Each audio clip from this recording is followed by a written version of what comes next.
Hello, hello, hello, and welcome back to another Free Support Friday with none other than your host, Fusion Phil, over here at jitcadcam.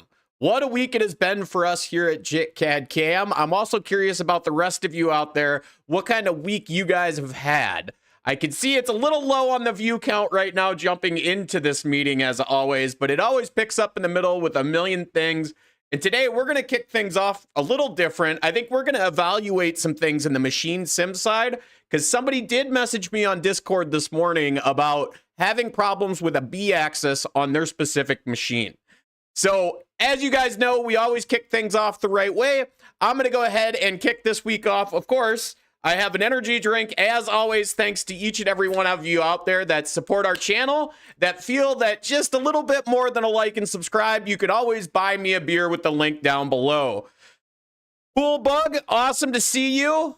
Is there a free version? My trial ran out. There is a personal use version of Fusion, or a personal use of Fusion that you can apply for. Now, given your trial has ran out, I would need a little bit more information on what you have going on. But again, this goes out to all of you guys. Jeff, great to see you here again. Actually, I should be thanking Jeff. Jeff bought me beers last week, guys. Oh, and I totally forgot. So I ended up on a flight. I had to go to Atlanta this week. Travis, what's going on? And I may or may not have had a couple hours layover that I consumed quite a few of those beers at way too expensive as a price. But Bogdan, great to see you here also. All right, let's get to this. I'm going to go ahead and switch screens. Milan, again, awesome. Great to see you as well. So this one came in on the Discord channel. Guys, if you do have Discord and you want to reach out to us through that, you could obviously use the link down below. It's more than likely broke, and if so, let me know in chat. We can get a new one out for you guys. So as you can see, we have a part here, and in the case of this customer, they are actually utilizing, I'm going to assume it's a Herco machine, or it's a YCM machine.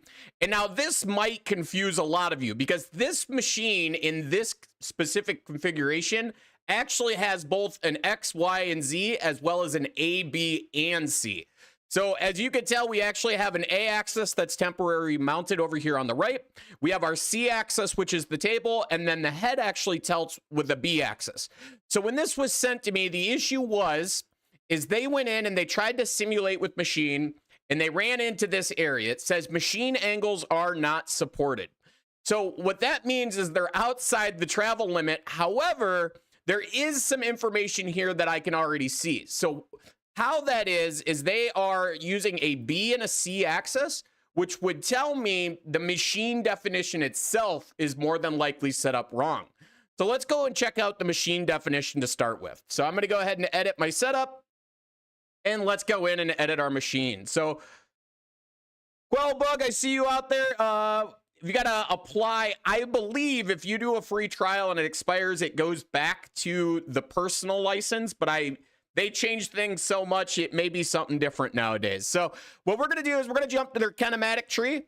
And as you can see, the reason why their B axis and everything isn't working is because currently they have both their C, their A, and their table configuration all inside this file. So what I'm going to do to start with is I'm going to go ahead and place their table down here on the A axis.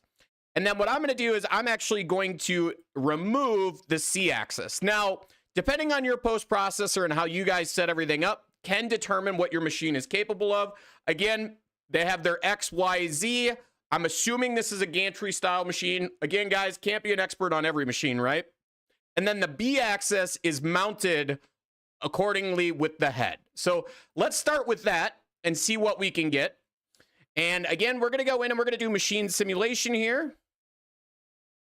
And as you can see, rewind of machine. So again, we've actually made it a step further, even though, as I've always told people, sometimes a new error can be just as painful as the first one. However, we can see the rewind setting of this machine is the issue. So again, I'm going to go back in and I'm going to edit this. And what the rewind means is basically in the event that you're wrapping more than 360 degrees, it's going to need a retract and reconfigure. So we're going to go ahead and turn that on. And again, we're going to go ahead and simulate this with the machine. and we're going to see what we get. Hopefully no more errors, and we can actually simulate this part inside of Fusion. Everything is moved around here, pretty big sized machine, and we are now set up. As you can see, one, I didn't expect this to happen, but obviously you can see there's a break in the system.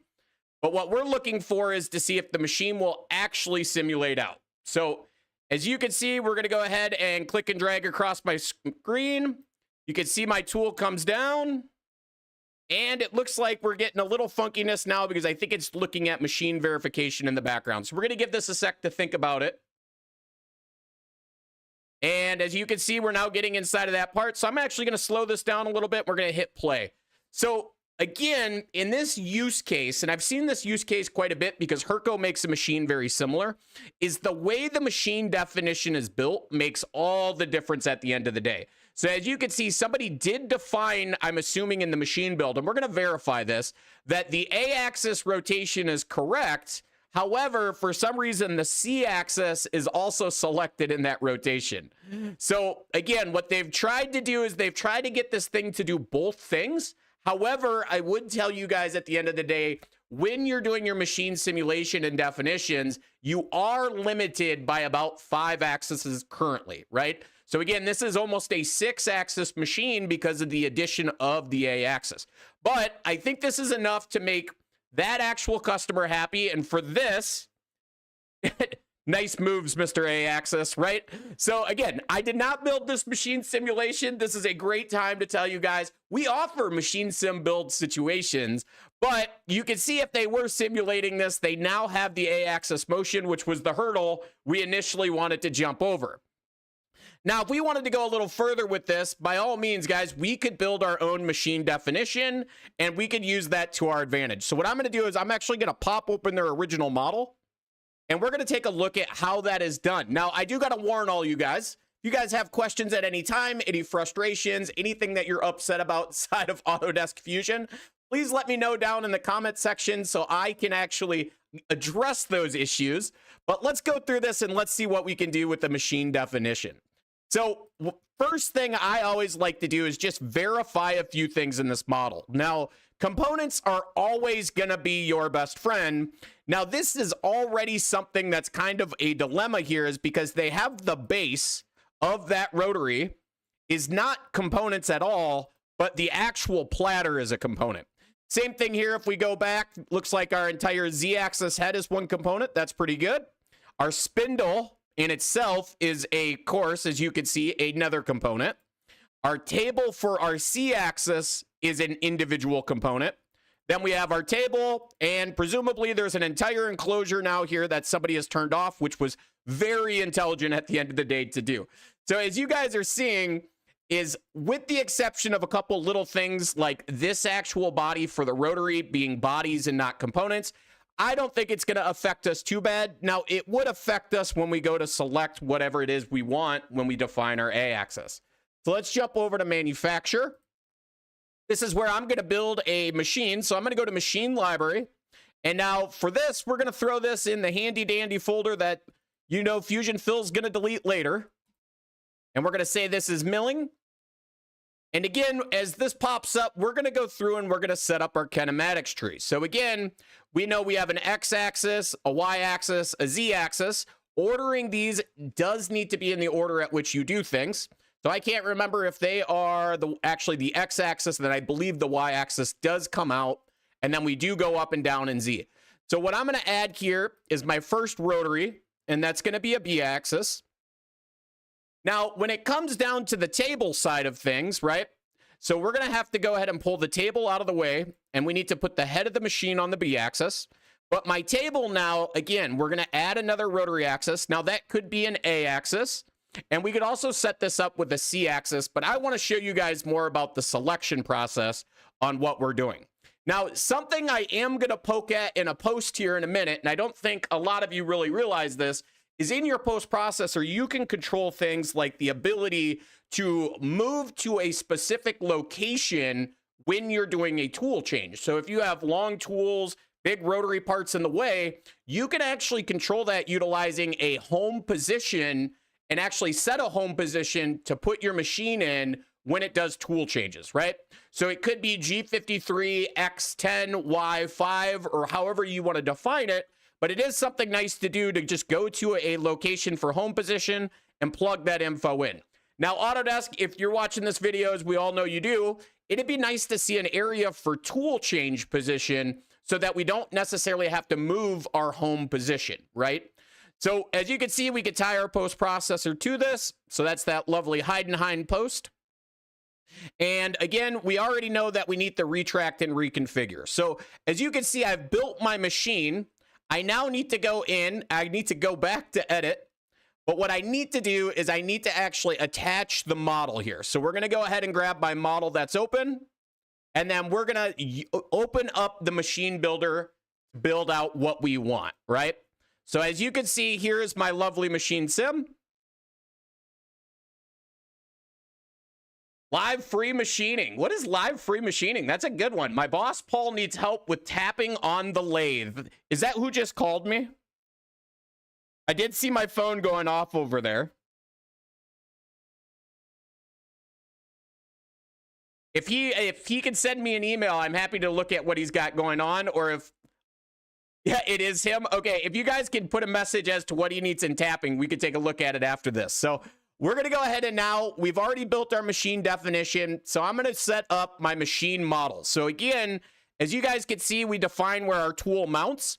Now, something I think a lot of people have confused here is this is the gauge line of the machine. And as we've seen in tool libraries and tool holders, you have a gauge line moving downwards for the tool. So that's the idea is that is your gauge line. Now, where my part is going to sit, by default, you can see it's over here for the C axis. What I want is I want to actually mount my part over here in the A axis. And then we run through and decide on what part is going where. So this is where I say it gets a little tricky when you don't organize everything out very well. So awesome.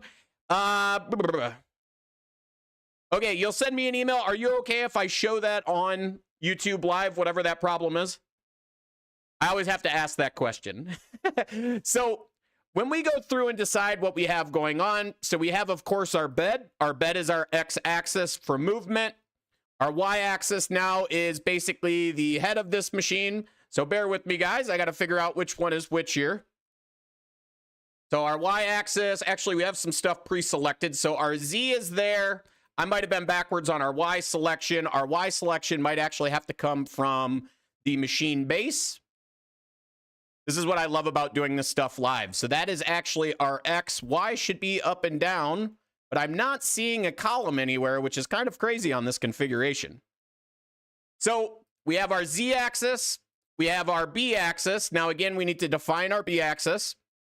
So we're going to go in and we are going to find where that spindle is. And this is what I get for reusing somebody else's stuff. So let's go through and unselect some things so I can define what it is I need. So there's my B axis. My B axis rotary can be right around this edge on center. I don't need a head selection. There was some errors with head selection if you guys were getting into that. My A axis, of course, as you guys know, this is my A axis. This is my rotation for A.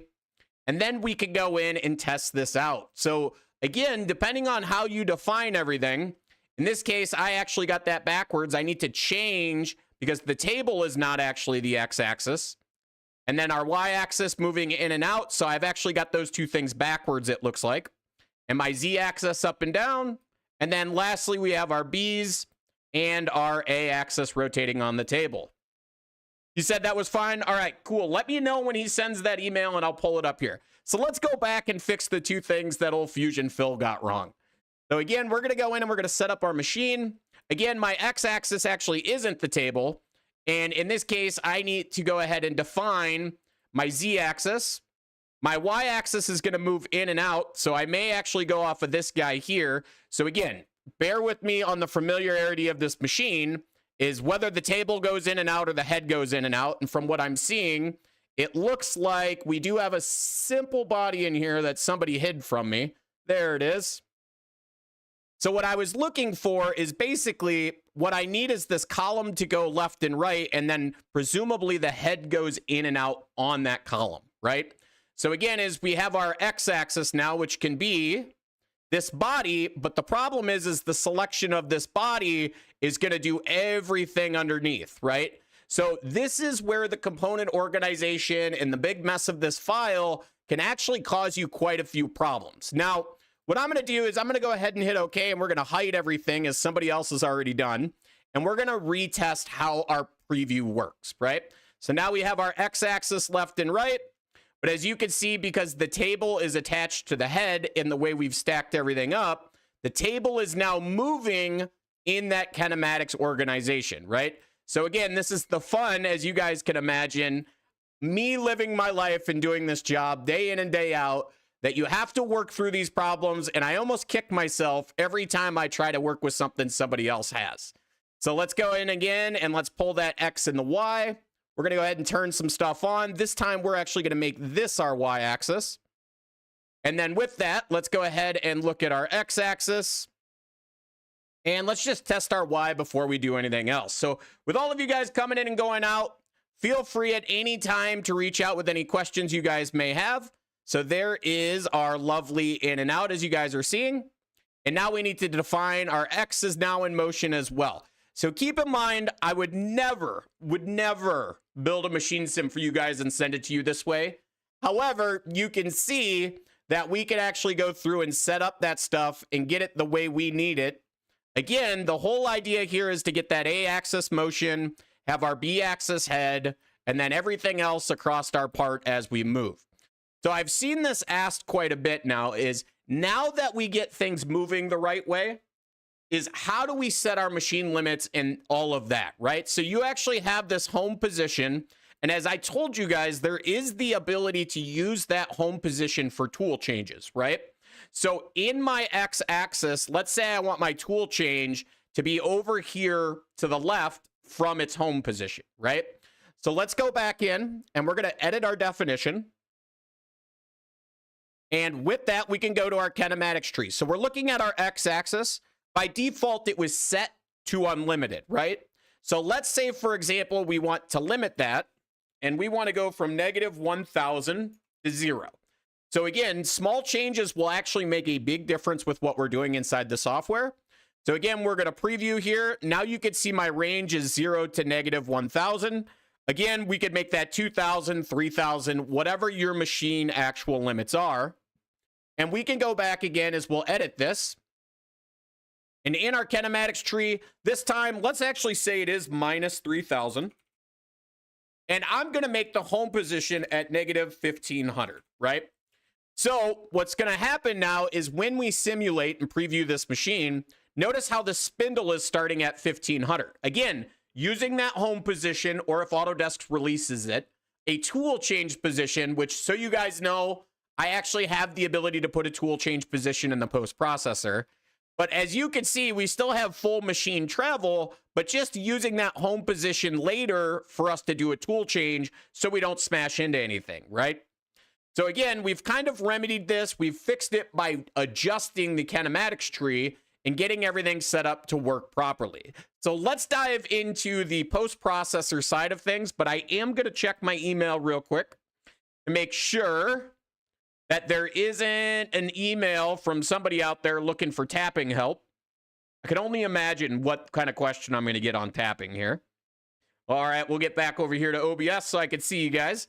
So from here, we've done our machine builder. As you can see, we have the ability to build one for the A-axis motion and one for the C-axis motion. And that's basically how you would have to split this scenario up. So Milan's asking, anybody out there having significant performance drop after the last update? I would be curious to know as well. I personally, I don't know if I'm lucky or if it's just basically I tend to stay on newer hardware, that it's an issue happening again with like the generational changes of hardware. I've heard a lot of people have performance issues. I can tell you though, in a lot of cases, this is just me, guys. I'm going to just tell you the truth on a couple of things here, is usually when you're developing a new product, there is a small sacrifice in performance to get it released. And then later, if you've ever looked at the what's new, and you guys can look at the what's new on your end, is going up to the question mark and hitting what's new. Let me pull this over here for you guys.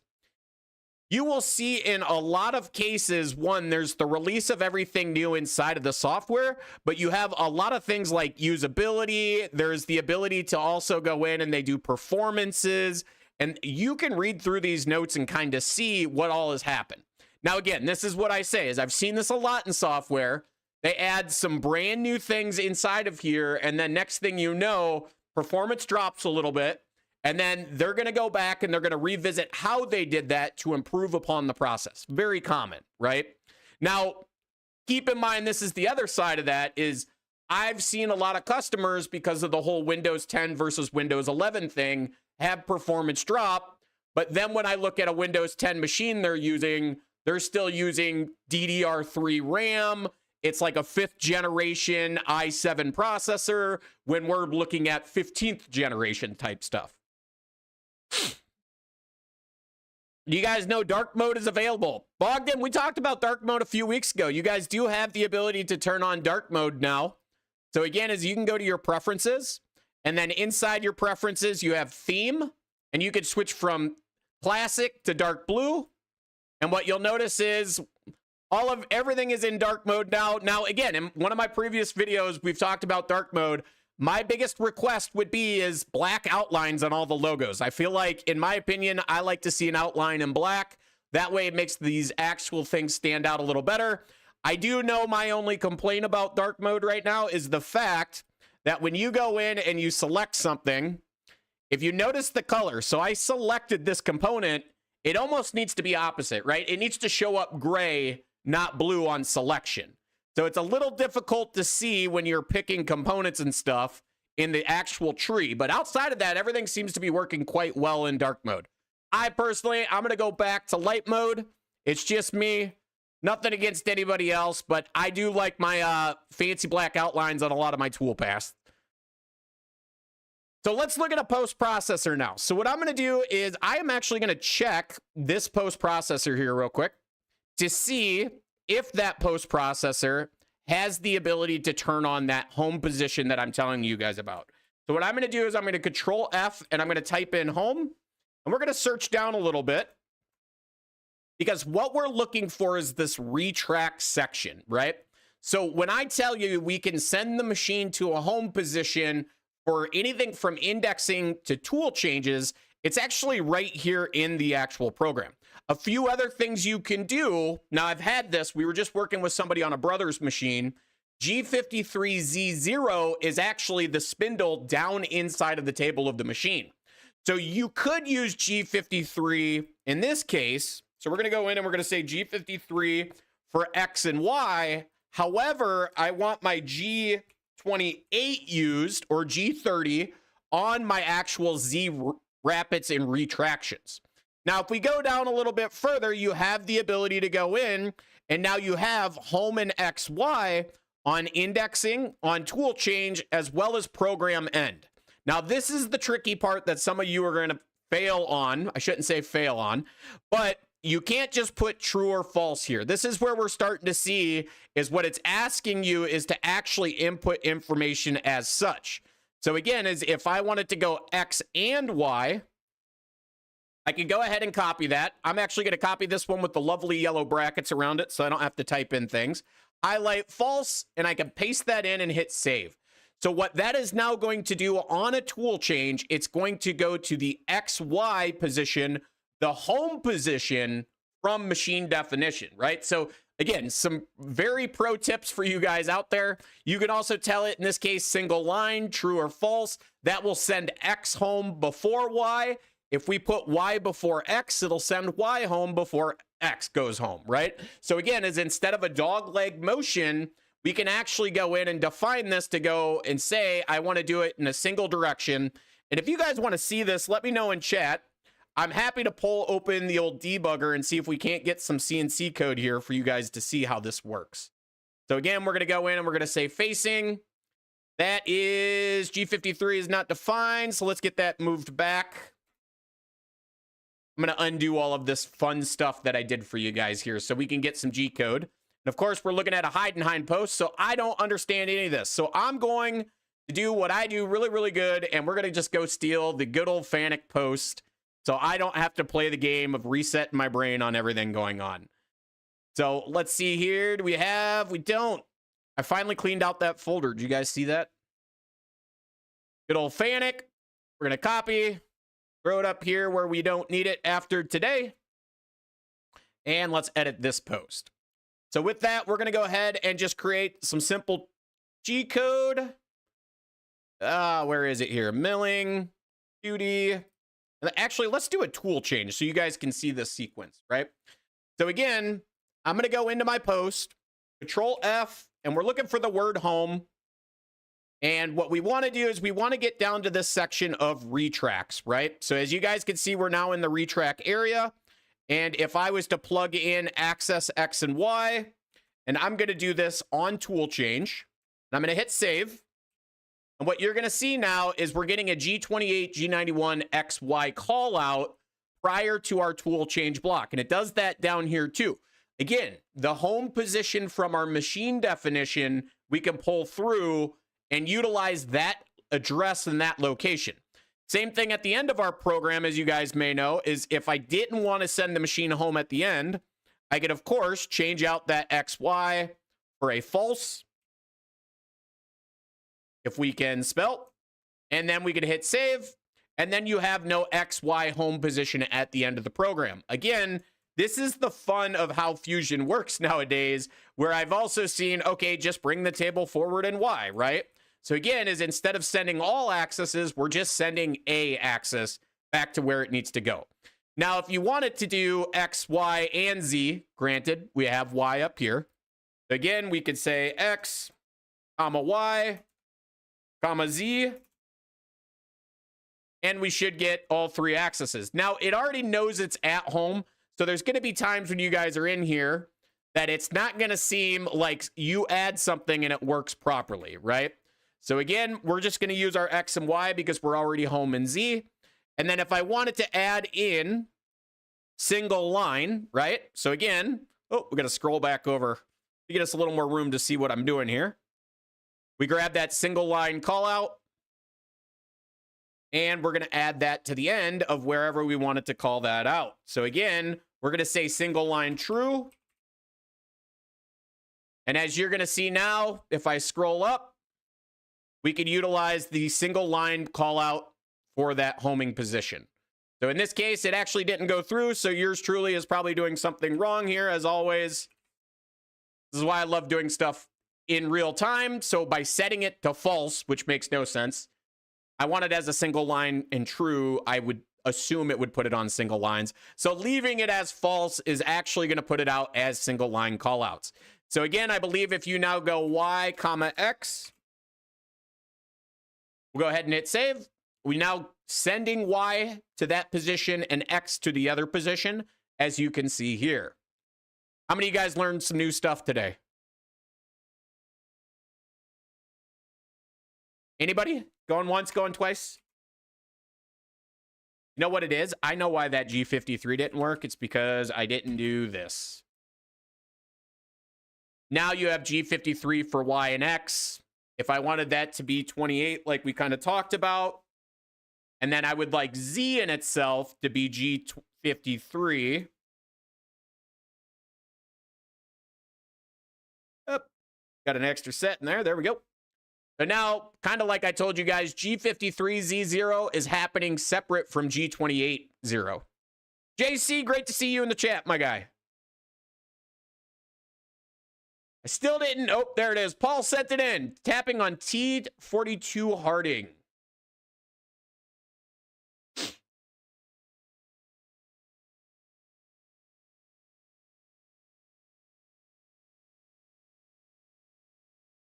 Let's see here. So, Paul, is Paul out there right now watching? Is that you, Paul? Is live free machining Paul it himself?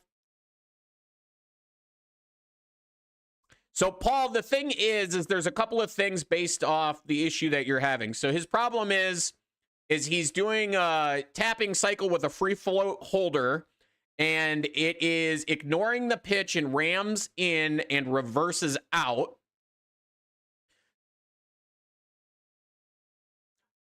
So there's a couple of things. Paul, are you on a lathe or a mill?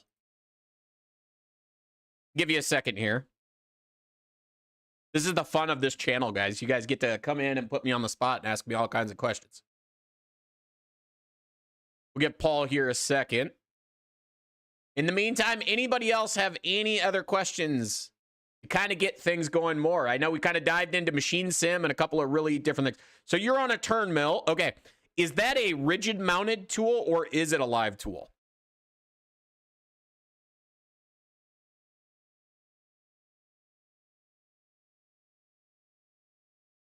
It's a rigid mounted tool. Okay, so I've seen this before. So presumably you're tapping on center of something. I'm just going to pull anything. It's really not going to matter what I pull up. So if I was to go in on this specific part, right, and I wanted to do a tapping cycle, again, you guys stop griefing me on this. This is just for example purposes. Quarter 20 tap, and we're going to put it right here on center. So there's our tap, there's our hole, and now we're doing tapping. So you do need to make sure that one is if we edit this tool, that this tool isn't set up as a live tool, right? So if you're on a mill turn machine, but your tool is rigidly mounted, we want to make sure we uncheck rigid or our live tool, right? Now, upon posting, depending on your post processor, so this is where it's going to get fun. If you don't mind telling me what post processor you're using, Paul, we can get that pulled up as well. Hopefully it doesn't say it's a post I wrote. Fingers crossed.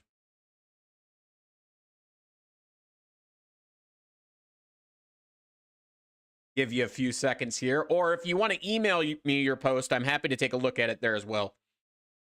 Did you guys notice this week I fixed my lighting and everything? So when I'm switching between all these white menus, I'm not turning into Casper every time.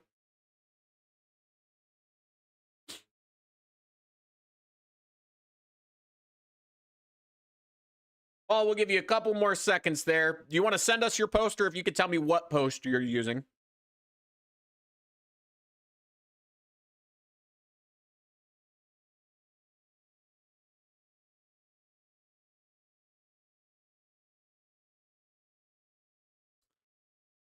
Osmond, that's a good question. We'll get to it here in a second.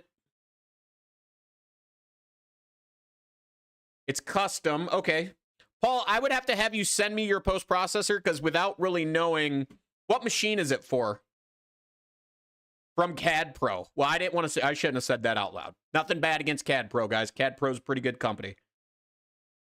Paul, what machine exactly are you trying to run? Just so I can get something close.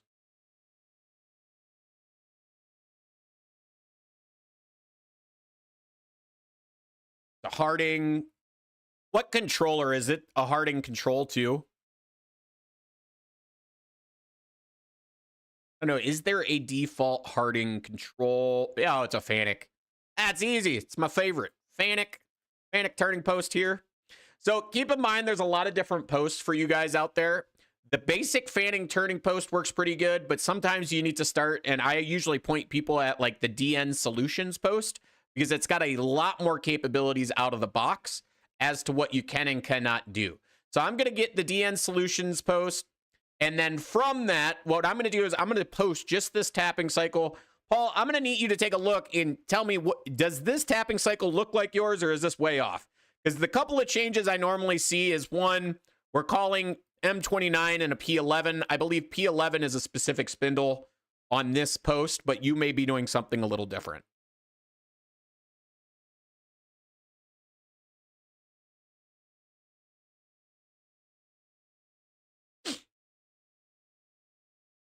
Because the only other thing I could think is some machines want it in feed per rev and some machines want it in feed per inch, right?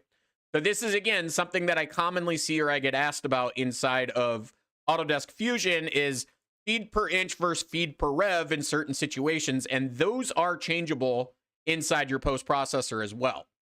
So again, as if we were to take the assumption that that is where his problem is coming from, we can go into our post processor and you can usually type in FPM or FPR, right?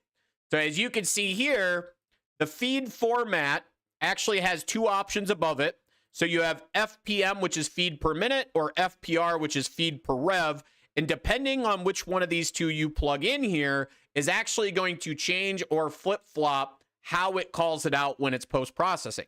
So again, to see this in a way that would actually be much easier on a lot of you is what I use the Autodesk Post, and it's called, not in this folder, of course. So I moved it to my debug folder, but it's called the export CNC file. So again, you guys don't have to change these posts. Let me make that very clear for you guys. You guys can send us a ticket down below to the support channel, and I'm happy to take a look at what it's going to take to make the changes. And a lot of times, if you've ever been one of my customers, I usually send you a screenshot on where to change it because it's more effort for me to upload your post, make the change, download it, send it to you, and for you to import it. You could actually go in and make some of these changes on your own. So what this is going to allow me to do is I'm going to spit out a debug of a custom toolpath, which is the toolpath that we're looking at here. So we could go ahead and spit that code out. And now, as you guys have seen me, you do need the Autodesk Fusion plugin, of course. But I'm going to go in, and this time when I select a CNC machine, I'm going to go to custom. And then I'm going to pick 1001. And what you can see is it has now created that exact same cycle here for me to be able to edit and make different choices. So let's go from FPM to FPR and hit save. And in this case, it made no change whatsoever, which would lead me to believe that there is somewhere else that we may need to go through and edit what's going on. So again, this is why I love doing this stuff with you guys. And you guys get to see on my end, it's not as easy as jump somewhere and do something. But now if I go ahead and I click, I do have the ability to jump down to a certain location in the code. As you can see here, here's my G84 cycle. Here's where we're going in XYZ, of course. I have a P output for a pause if there's a pause. There's also my cycle.feed rate. So again, a lot of times we can start to narrow down where we need to make those changes and whether or not it's going to be feed per inch or feed per rev or feed per minute. Again, a lot of different ways for you guys to make those changes. Paul, did we lose you out there? Because I'm going to go ahead and jump over to Cosman's question. So let's go ahead and minimize this and we'll give Paul a few minutes. So now, Cosman, your question is on the lathe fixture style avoidance, right? So there has been something that's kind of popped up lately that has been pretty beneficial, and it's kind of called the container method of programming. Now, I don't believe I still have it in here, but let's grab a lathe part with a fixture in it, right? So if any of you guys have seen my content, I have aimed a lot of you guys at a parameter-controlled vise or a parameter-controlled fixture. Now, the 2x turning quick release has one in it by default, right? So when your question comes down to is, could I put a fixture inside my part and use that to my advantage? Yes, guys, you 100% can put that fixture in there and use it. Now, what a lot of people are doing is they're actually setting up a container kind of situation. And what that container situation is going to look like is I'm going to go ahead and throw a new component in here. And we're going to call this our stock. And then with that stock, I'm going to go ahead and create a cylinder. Now, I am going to do this basically on center just to speed up the process. But I think you guys are going to see the idea of how the container kind of method works, because there is my main chuck grabbing onto my stock. Again, we would do things with parameters and expressions, which, guys, go ahead and get notifications for my video next Wednesday. We are going to go over expressions and parameters. So now I could take my 3-jaw chuck. I'm going to go ahead and Control-C to copy, and then I'm going to go in and I'm going to paste a new version of that. And the reason why I did a new version is because I don't want the two of them to interact the same, right? I want one to be controlled at one time and one to be controlled completely different. And so you guys can see this if I kind of click, oh, this guy isn't built with joints. Had I had joints and everything in here, we could have opened up the jaws, right? But the idea is with having stock, I can insert my part into that container, right? And then I have that container advantage. Did that backwards. My brain is not working today. You would actually have one more component. And that component would be a part. So the part component folder is where we're going to initially place the piece we're working on, right? But when you go in and you set up your manufacturer side of things, I can actually change my setup based on quite a few things. So now keep in mind, you guys, you don't necessarily, or you do have fixture clearance now. So we could say fixture. I could grab that entire first fixture, right? So there's my fixture. My stock is going to be from solid because we drew that lovely stock with a component. And then my actual model that I work on is going to be the model that sits inside the part component. So with this whole method of doing a container move, again, there's nothing inside that component yet. It is basically prepping me with my stock, with my jaws, everything in place so that my toolpath will auto-recognize anything inside that part component. Again, second setup here real quick. We're going to do a few more things. This guy's going to go now to the secondary spindle, right? We're going to Z-face the other way. This time my model is still going to be whatever's in that part component. My fixture is now my second set of jaws. And stock, of course, is always best when using from preceding setup, right? So there we go. When I activate my setup, it now jumps from my sub to my main, and then I can program accordingly. And basically anything I dump inside of there now is going to automatically program. So what I'm going to do is I'm going to copy a couple of toolpaths for my second setup. And for those of you wondering, I do have the synchronization all turned on. So when I jump from one to the other, you guys notice it flips my screen around all quickly for me. So what I'm going to do is let's go back to design now. So these components here would basically be a template, right? So I could bring in now my part and throw it in the part component area, jumping back to the manufacturer side of things. And then when I hit regenerate, what you'll notice is it automatically locates my part and starts to create all my toolpaths. Again, we do have fixture avoidance, so it should recognize when that fixture is in play and keep all my toolpaths away from everything going on. And as you guys can see, when we go to our second setup now, it automatically flips over. Yours truly is going to regenerate those toolpaths. And basically, you're going to start working back that other way. Now, again, I didn't build this to be streamlined. You guys have to add more to the system. So Paul's using a generic FANUC post looks like, and I'm going to run it. Okay, let me know. Paul, I hope that checkbox was the easiest fix of my day, where it was just turn off live tooling. Looks like we got Matt in here. Matt, morning. I don't know where you're at that it is morning, but good on you. Justo, what's going on? I don't know. I don't know if you missed too much in the beginning. Everybody else is going to have to tell you, but we were definitely going over a bunch of machine sim stuff. But anybody else have any other questions or any other things going on? Australia, nice. You New Zealand and Australia guys are coming more and more. Maybe I'll move to... Maybe I should move over that way. Should I go to Australia or should I move to New Zealand?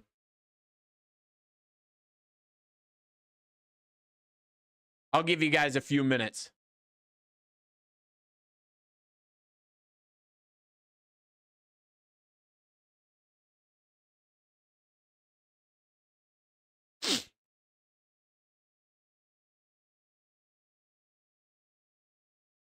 Anybody else have any other questions in the meantime? New Zealand is beautiful. That's what I'm about. My wife is looking at me right now, shaking her head like we should move to New Zealand. It'd be quite the culture shock going from the polar North Dakota. Even Ozzy thinks the same. Nice. Yeah, Bogdan, I wasn't going to say it. That's all on you, man. That's all on you.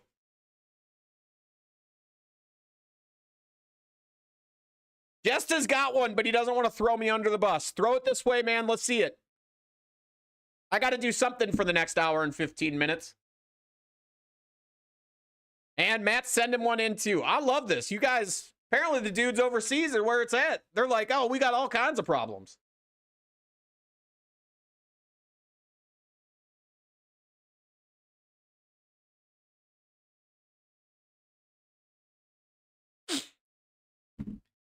In the meantime, maybe this is what I'll do. Since all you New Zealand and Australia guys are out there. Hey, guys, always, you can support our channel in a lot of ways. As you can see here, the likes, subscribes, shares, posting our content on Facebook post when people need a solution. I love it. It's the best thing ever. But for a lot of you guys, you also thoroughly enjoy buying me beers for some reason, and I'm all about it. It's probably the best way to support myself, Fusion Phil, also jitcadcam. You can buy your Autodesk software, and we offer support packages and customization So guys, don't forget about us when it's time for your renewal, if you're in North America or if you're stuck with a problem as always.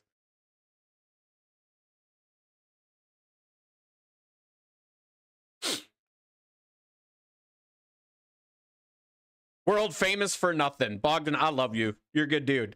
All right, so you want to find a way to logic in your post that when you retract Z between WCSs, it defaults back to G53 or G28. I think I need a little bit more information on that. You want to add logic to my post so that when I retract Z between WCSs,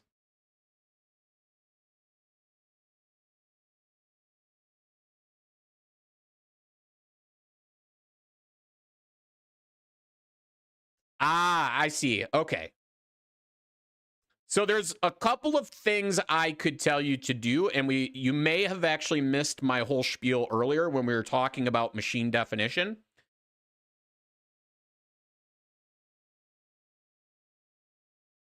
Yep. So one thing you could do, now this is just a quick fix to your solution, and we talked about this before, so you might have to rewind this to check it out, is when we set up a machine definition, and I'm going to use this as an example. So the machine definition itself, you have the ability in the kinematics tree to set actually a specific home position, right? So let's say, for example, I have a limited Z travel, and I'm going to absolutely hate myself for this because we're working in the non-bald eagle units. But let's just say, okay, let's say your machine has 40 is it 40 millimeters? 40 millimeters? That seems like a little bit. 400 cent, right? Down in Z, right? So we can basically machine home is, or actually 0 is the top, and then we're going to go 400 deep. You could actually use the home position to set your G53 rapid to, right? So as you can see, I could actually say my home position could be something like minus 150. And now Machine Sim will pick up on this if you have your Machine Sim built. And to show this to you guys is we'll have to pull this machine builder back open. But right now, if you notice, my machine is all the way at the top and it's over here to the right. But if I do my preview simulation mode, notice how it popped over and down. So right now, my default movement is anywhere from 0 to negative 400, but we're sitting at 150 as a home callout. So if I wanted to, we could even probably go more on this machine. But if I wanted to come to a certain location to jump from fixture to fixture, I could still use G53. And just like I showed you guys in the post earlier, there is a lovely position on a milling post. So I got to pull open a milling post again. We're going to go the other way. Let's go ahead and we're not going to look at the Heidenhain one. I don't feel like putting up that battle today with you guys. Heidenhain's a great controller. I'm not saying anything bad about it. It's like speaking a whole nother language when you look at a Heidenhain post. So again, we're going to go ahead and I'm going to pop open the Panic post right here. And what we're looking at is Control F, and then we type in home. And what you have in the retract area is a home XY. So you could actually set on tool change, for example, or on indexing, you can force things to a certain XY location, right? So this is kind of a neat thing to be able to say is instead of going all the way up to the top, we could actually set it to go to certain heights based on that home position call out from inside of Autodesk Fusion. So it's another way to look at it when you go from back and forth between your two parts. Now, I have seen people also do this with like a specific work offset. So instead of G53Z0, you could say G54 or 59 or 154, whatever your machine is calling out, right? So again, that's the luxury of having full range over a custom post-processor is, again, I'm going to go to the tool change lines here, is naturally, in this case, we've already edited this to do G53, right? So we're doing a right retract Z. We could change that to say, instead of a 53, use a work offset location and stuff of that nature. So Jesta, I hope that helps you out a little bit. As always, there's a lot of things you can do to achieve that clearance height, right? Because I believe this tool path does have clearance in here. Clearance, right? So again, safe position method is clearance height. His problem is when he's jumping between the two, something could happen and he could be too low, right?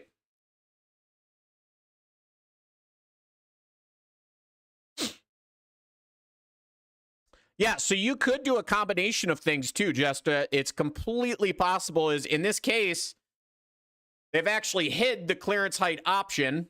But if we were to switch from G28 to clearance height, again, you can go through, and in this case, we need to add a comma here. And then you're seeing that one cannot cancel tool compensation until the machine is fully retracted. So this is dependent on your machine. And again, Autodesk Fusion posts are really good about telling you what your problem is or where your problem is located. So again, I believe it is in here. I got to remember where. It's like in this block of code down here. Get my mouse out of my way. There is a cancel compensation. Must be canceled prior to changes with the smoothing level. Again, we have a lot of ways that we can go through and set things up, right?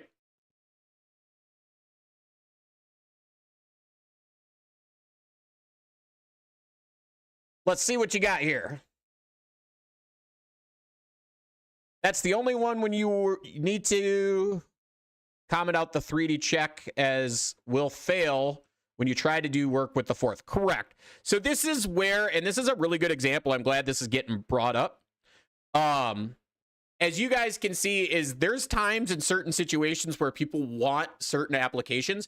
Now, the clearance height set based on fourth axis rotations and stuff, we really start to talk about some pretty crazy things. And there's been a lot of ads to Autodesk Fusion at the end of the day that if I was to mill the flats around the outside of something like this part, I'm going to go ahead and throw a 2D contour at this with tool orientation. And I can see the future of the software, not because I'm a part of Autodesk or sell and support Autodesk, but like I see the vision, right? I see what happens inside the software, that basically what's happening is all of our linking moves are going to a certain height. And again, that certain height can be determined by a traditional method, right? So let's say we actually bring this way up as if it was in the machine, right? We're going to go all the way up to a home position. In the machining extension side of things, they kind of snuck something in here like leads and links as well. And this is where I could point Jester at the end of the day for some of the stuff that he has going on. So as you can see is we could actually say, you know, certain areas that we want, we can combine moves, all moves, anything and everything, but we could actually set clearance heights in here by things like a cylinder, right? And then we can define the direction of our cylinder if we wanted. So now we could actually clip and trim our rapid retracts and then movement from one side to the other. So again, using kind of a clearance height when rotating a fourth axis, we're starting to get more and more control inside of Autodesk Fusion. Now, as you can see, I haven't selected anything yet. So let's go back here and let's grab these two moves. And as you're going to see, it's now simplified this, and it's actually brought us kind of in a weird way to come in and out. But that is where we start to get more control over what this is actually going to do when you go run it on a machine, right? Any other questions outside of that? Matt, did you end up sending a file? Let me go ahead and pull open the other. Whoever signed up for notifications, I appreciate it. I'm going to go ahead and approve you right now if you were trying to go in and create any tickets there. So let's get you all approved. Matt, I see you there. I believe you are approved now.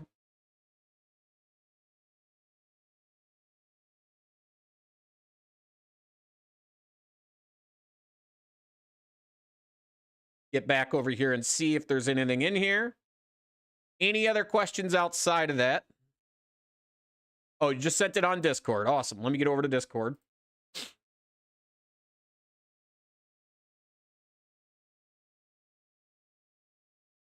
Let's see what you got here. I regret allowing you to send me a file. Let's go back over and I saw your message. So he's wanting to mill around with B axis set on a certain angle. Where are we here? Free support Friday. TGIF, right? And I'm going to get you guys open back up here so I can see any messages that you're putting in chat.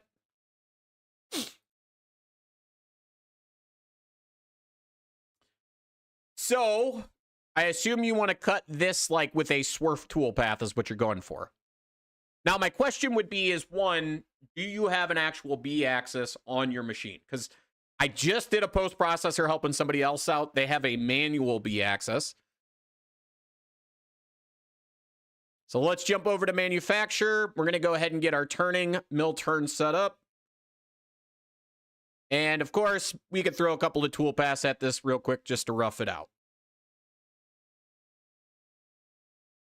CNMT, right-handed tool. That looks all right. There we go. Okay, you have a B-axis in the machining extension, right? So again, as I've just roughed this out, presumably you want to come in and you're talking about milling this dovetail area here, right? Or this little V area. So I would go, and the first thing I would attempt is I would jump over to multi-axis, and I would look at something like swerf or advanced swerf. So with advanced swerf, as you guys can see, we can go in and we can define our surface that we want to use. You could also do a selection process if you're used to the guide curves. Let's go ahead and just give it that surface to start with. And of course, as you guys know, I'm a big fan of hitting OK. It's yelling at me. We need a flat end mill for this. Well, 1/2-inch fill is coming out.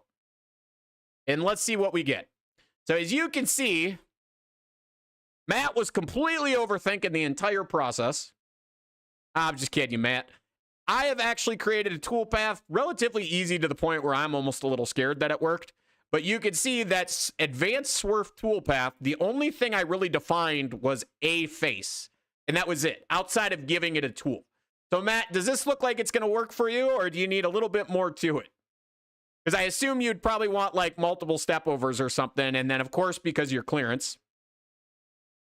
See, this is why, guys, sometimes you guys literally will send me tickets, and I love it. And this is what I would send back to Matt, right? So this is how I would get Matt going for his day. As I'd be like, hey, did you try advanced swerf? By the way, I only had to pick this one surface. And then I would screenshot this, and I would send it to him. But yeah, that's kind of it. Oh, it was an easy one. Anybody else got anything else? So again, we come in. And as you can see, advanced swerf allows us to swoop around. And away you go. And for those of you that don't know, because he does have a live tool lathe with a B axis, he actually has a BC configuration. So this is no different than had you had to do it on a vertical mill nonetheless. So as you guys can see again, is if you were doing this just on a vertical mill, this is the cool thing about Autodesk. You have that ability to set everything up. I assume that V is probably not a perfect 45. Somebody designed the part wrong. That's what I'm going with. Let's look at this here real quick. Oh, that's your sketch. We got a height. We got... Uh-oh, somebody did symmetry. They didn't do an angle here. You notice that? Who drew this part, Matt? Did you draw this part?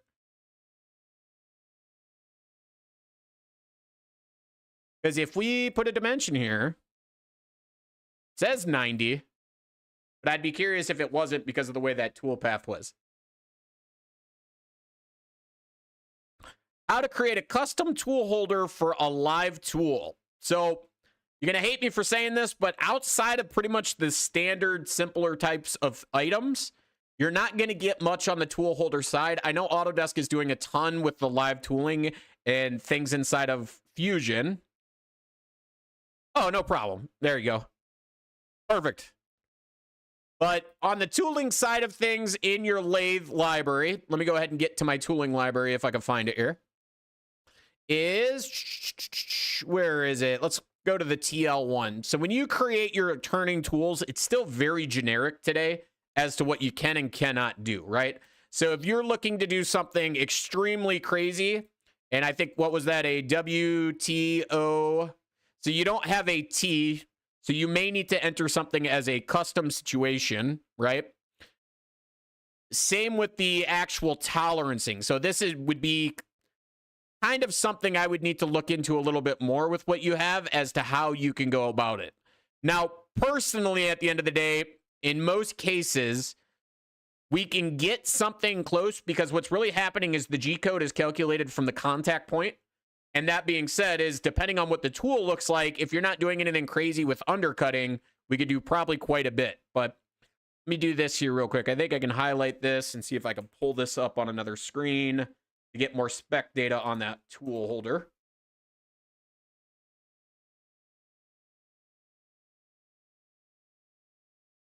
I see what you got. Okay, so that's just the holder itself. That's not the actual. So that's the tool pocket holder, correct?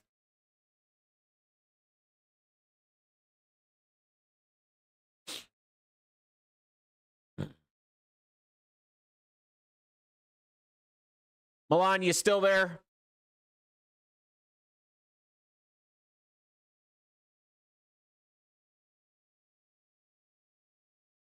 Yeah, so in the world of Fusion, outside of doing currently the insert or the actual tool holder, that is the pocket holder, right? So you can't really do much outside of that when you start to look at Fusion. They're still limited to just literally the actual insert body, right? You have your insert, you have the body for the insert, not quite to the point where it has the holder that you would mount up into your turret.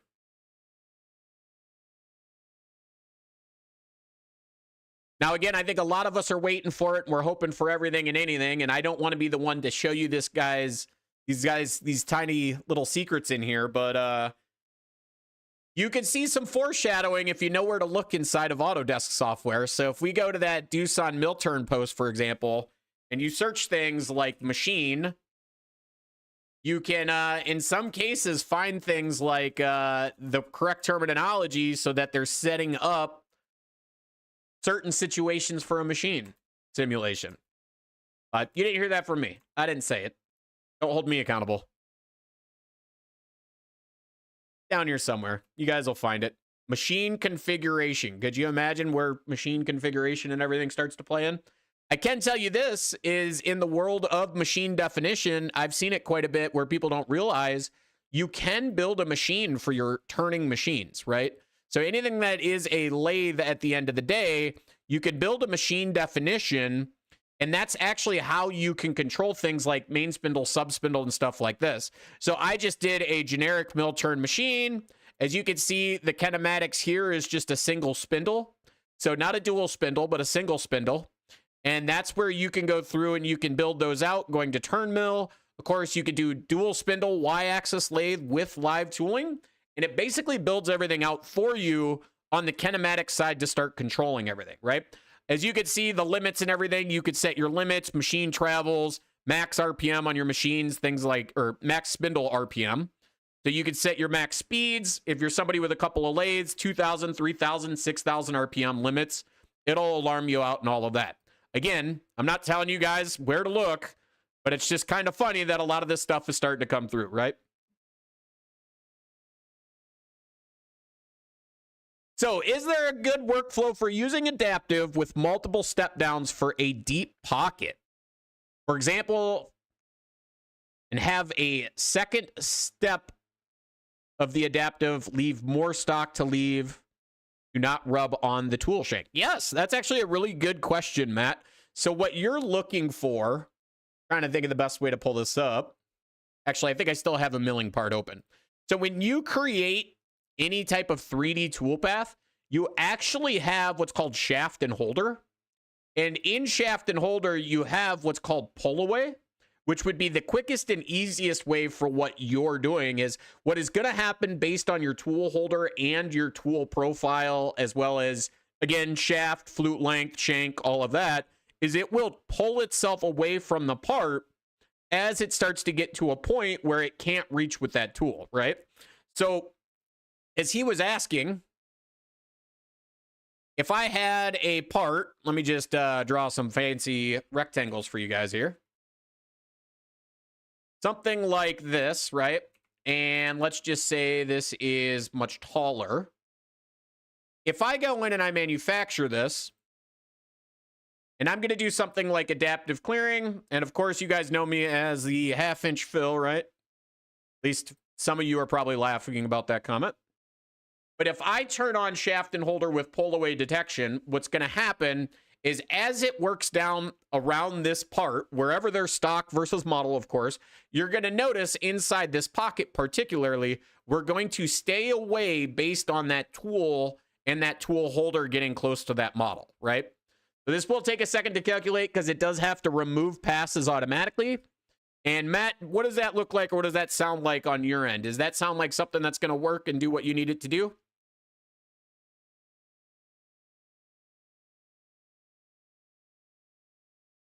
Keep in mind, it is adjustable. So if I went to a longer tool inside of that tool path, you do have shaft clearance versus holder clearance and all of that as well.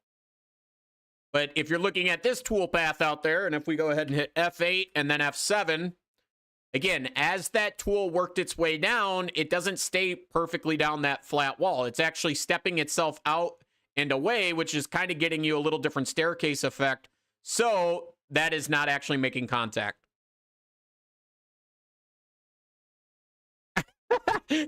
This is why I do this stuff. I always laugh. Like, the amount of you guys that reach out to me throughout the week, it's like super quiet. And then you guys all get in this meeting. And then it's like, oh, I never knew this. I never knew that. Or like the simplicity of certain things, right? But yeah, that's it. Just by turning on shaft and holder. Another really cool one, if you guys didn't know, is outside of pull away, there's also the ability to auto detect tool length. So if you turn on detect tool length, for example, this one will actually automatically pull that tool out of the holder and then tell you how far it pulled out.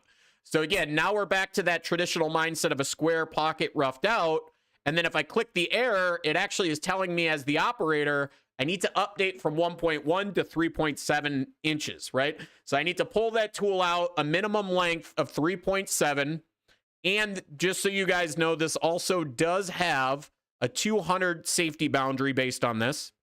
But yeah, again, kind of a neat thing that if you're somebody like me that does a lot of programming and you're creating, templates, I would have shaft and holder on a template.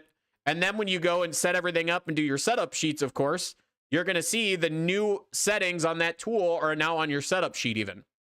So now when my guy goes to set that up and run it, they know the minimum Z, which is 3.52. And then they know how far to stick that tool out by 3.7 right here.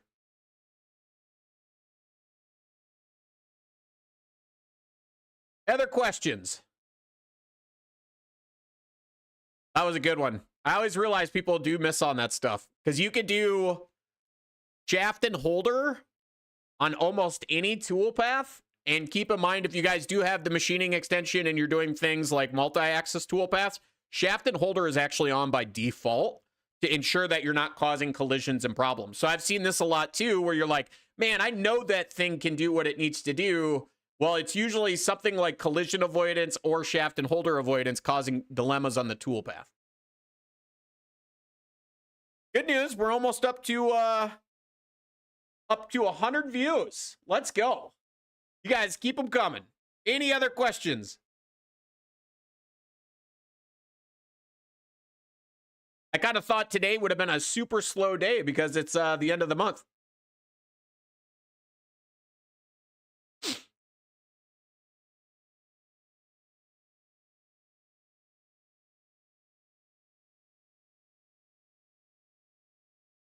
Give you guys a couple minutes here. If you guys have any questions, feel free to throw them up in chat at any time. I'm just cycling through trying to check anything and everything. So this will actually, it's kind of funny that we talk about this. So I did just talk about doing the whole machine definition for mill turn and everything. If you guys are new and didn't catch that, but this is a good one in Paul's case. Paul was talking about a machine without live tooling and things. Had he came in and actually set up a lathe, and again, this is based on live tooling and what have you. So again, is he could have dual spindle without, dual spindle with, Y-axis, right? So again, is if he would have set up a lathe, and then he would do something like, you know what, we don't have live tooling, which you're not seeing any live tooling. I also don't have Y-axis maybe on his lathe. This actually is going to control your post-processor at the end of the day. So if he was to put the Fanuc turning post or the Fanuc mill turn post, the end solutions post, the kinematics tree is what is going to control that post processor for turning things on and off, right? The old school way, even in the milling world, you used to have to know how to go into a post and edit a post in order to turn on a rotary A-axis. Not anymore. You guys have that ability to just quickly come into your kinematics tree, rearrange whatever you need. Maybe Z-axis is actually its own axis. And we're going to get some things moved around here. And then on my table, I have an X and then the Y, right? Or the Y is first, then the X, then the table. Oh, I want to add an A-axis? Here you go. There's an A-axis. Easy enough. So again, this is how you tend to control your post-processor more and more as things go on. What toolpath can machine undercuts? I like that. That's a good question.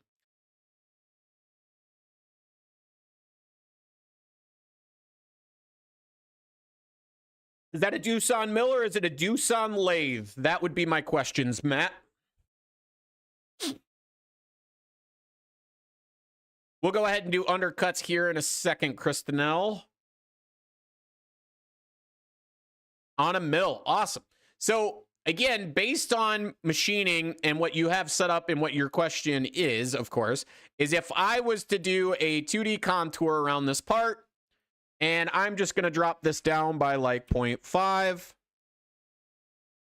And what we're going to do is we could turn on wear, because that would be the idea, is he would probably do something with wear, compensation, things like that. Now, at the tool level, so we're going to edit this tool.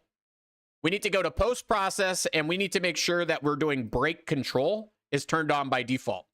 I don't know what just happened here, but it did not like that. Let's see what we got going on. So I assume it's because the regenerate. Let's go ahead and regenerate this real quick. And then let's edit that tool. So again, edit tool. We have a cutter issue, which means that tool cannot stick out a mile like we said it. So let's just give it a little extra length. There we go. So now on the post-processing side, as I said, we have our brake control. We turned on brake control, right?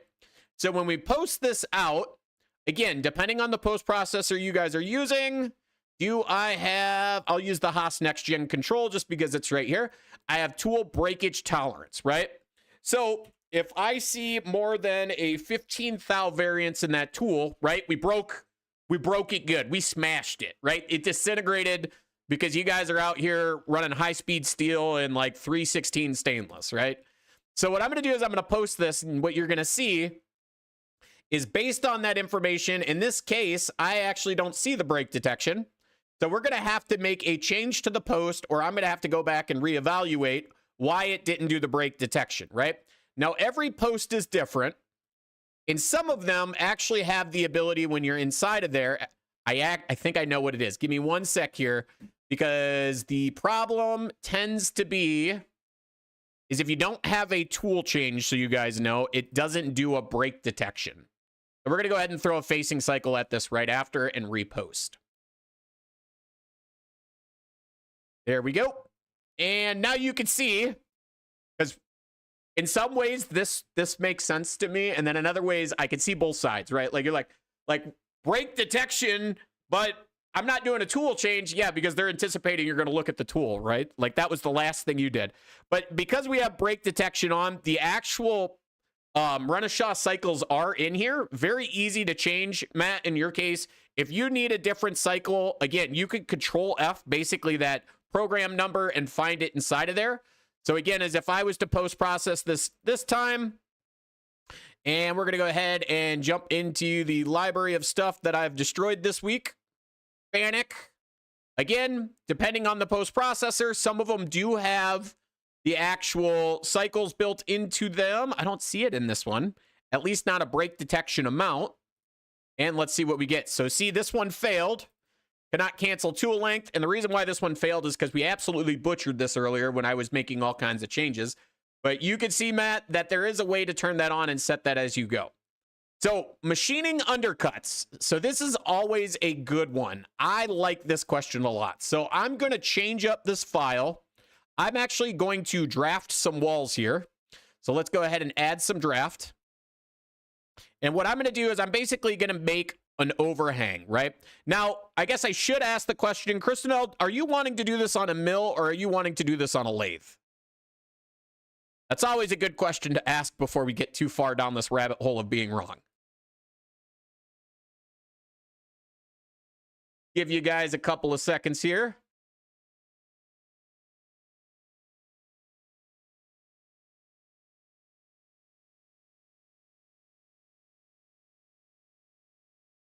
Did we lose him? We've been going strong for an hour and 20. Christinel, if you're still out there, go ahead and let me know if we are supposed to be doing this on a lathe, but I am going to attempt this from the mill side of things. So let's go ahead and go back over to manufacture. Again, we've kind of roughed out our part. As you guys see here, we have some tool paths. Basically don't need that 2D cleanup. And let's get these things regenerated just so we have a stock model that we can actually work with. So again, there we go. We've roughed out our material. Let's get our stock turned into transparent so we can see that profile underneath. Now, when it comes to undercutting in any toolpath inside of Fusion, there's only a handful that really allow you to undercut by default. And basically, it's usually determined by whether or not a toolpath is for the walls or if it's for the floor. If you don't know if a toolpath is meant for more walls or more floors, just look at the passes tab and see, does it say step down or does it say step over, right? So I know by default, the actual 3D contour toolpath will do undercuts, right? So good, we're on the mill. Now, the idea of undercutting requires tooling that can actually achieve undercutting in a 3-axis environment. So I would need something like a lollipop. As you can see, I have the lollipop and then I have the shank here. And let's just say this guy is going to be 6 inches long. And for representation, we're going to throw it into a real simple holder. Probably want to hang that thing out there a little bit further. So let's go ahead and get the length out about 4 inches so that we only get the best of chatter. And then we can tell our customer that that is actually texturing. So again, at the bare minimum, give it a tool. Don't do a lot of extra stuff. As I always have told people, it's all about the blue lines, right? Get the blue lines on your part before you go through and start changing things. Now, a lot of you are probably looking and saying, hey, you didn't even get blue lines. Of course I didn't get blue lines. It says an empty toolpath, meaning there's nothing to machine. So if I go back and I edit this toolpath, what I usually always go for is the geometry area, right? This is thinking a silhouette of my part, but the tool cannot go outside of the center line on that boundary. So let's go ahead and go outside of boundary and hit OK and see what we come up with. As you can now see, we are machining all the way around this part. So we may need to do some things like boundaries and trimming. But if we look at this straight on, you'll notice with my stock in the background, and I think it's always easier to see with the stock turned off, is we are following that undercut profile until we basically can't follow it anymore. And then we're shooting down straight away from that wall, right? So again, at the lowest level possible, something like a 3D contour works quite well to get minor undercutting. Another toolpath that's going to work really, really good for something like this is steep and shallow if you have the machining extension, right? Now, what makes this different is the ability to go in and say, I only want to do steep. And when I say steep only, you now have an option to either have undercuts or not have undercuts. So what I'm going to do here is one, we're going to go ahead and make sure that there's no boundaries turned on and hit OK. And then again, I'm going to go ahead and use F7 on my keyboard so you guys can see this. We are machining, and it will be tricky, but we are basically machining straight down, right? Because I didn't toggle on use undercuts. So if I duplicate that toolpath, again, we're going to go ahead and edit now. And the reason why I'm duplicating this, so you guys know, is I just wanted to give you 2 different examples so that we could see. Again, what you're getting is it's automatically trimming, right? So keep that in mind that when we get to a point it can't undercut, it's going to trim that toolpath. So again, we come down to a certain point of undercutting, and then it's trimming the rest of it out because it knows that tool can't achieve anything more there. So as you can see, there is a couple of toolpaths inside of Fusion that does allow undercutting. Now, depending on your undercutting, there's a big difference on how you choose the toolpath, right? So without examples, it's hard to show you, but I would say another good example of this is like a T-slot cutter. If you're cutting like an O-ring groove or a snap ring, that is something you could actually achieve undercutting with a 2D contour, right? But you need to make sure your lead in and lead out is not actually dropping and plunging into your part before it goes out to cut those grooves. Cool. Any other questions outside of that, guys?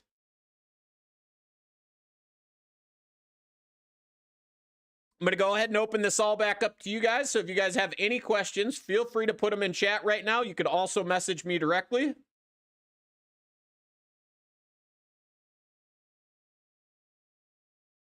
Give you guys a couple of seconds here.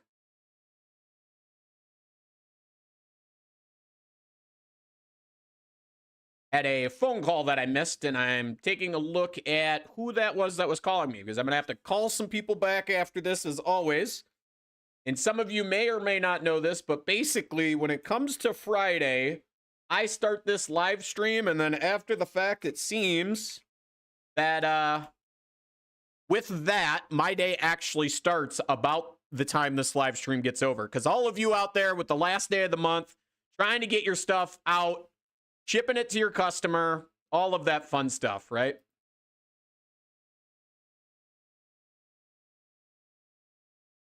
Any other questions? You're waiting for Wednesday. You're waiting for the old Joseph. Great to see you, by the way.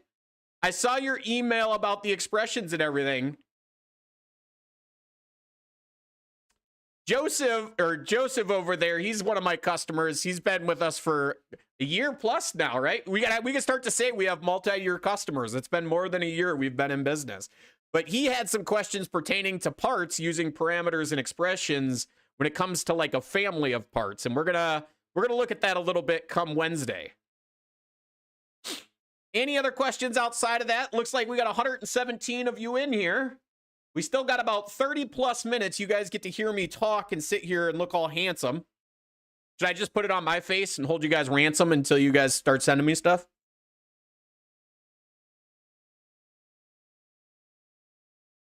Mill turn machine sim live. So I personally am not going to do any of that because as far as I know, mill turn machine sim is not released in the base model of Fusion. Nor am I going to confirm or deny it unless somebody proves me wrong, which I'm going to pull up the what's new right now and take a look.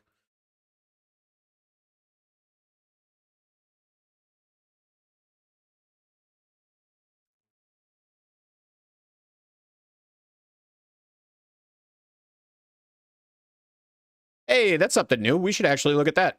I always like looking at the what's new because there's a lot of things we could do. The reuse tool orientation one was super cool. I like that one.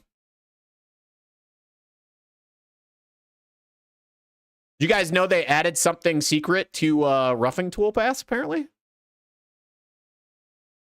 Optional skip wall passes. Oh, that's turning profile roughing. I see what that is. I thought that was for the whisper lines when you do 3D milling.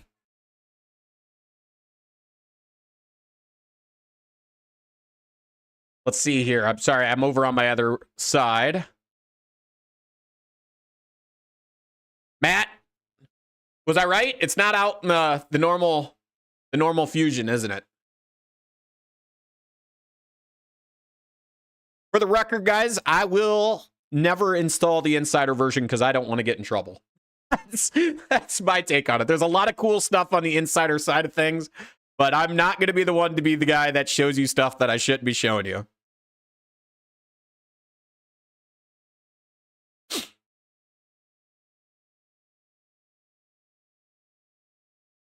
How's everybody's Friday going otherwise? I'm waiting for you guys to send me stuff. I heard my phone vibrate again. I'm going to go ahead and check, make sure we don't have anybody messaging me with tickets or anything. Of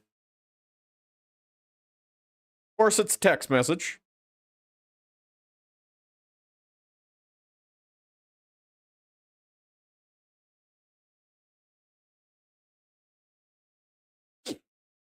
Anybody at all? Should I take a water break? Y'all need a break to go get coffee and everything? Should we hit a break real quick and come right back? I'm leaving this up to you. So anybody out there right now that has any questions, feel free to throw them in chat or go ahead and send us a message with the support email down below. I'm going to take a 5-minute break here real quick, grab some water, and I will be right back.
All right, we're back. Got some water in me, ready to rock and roll.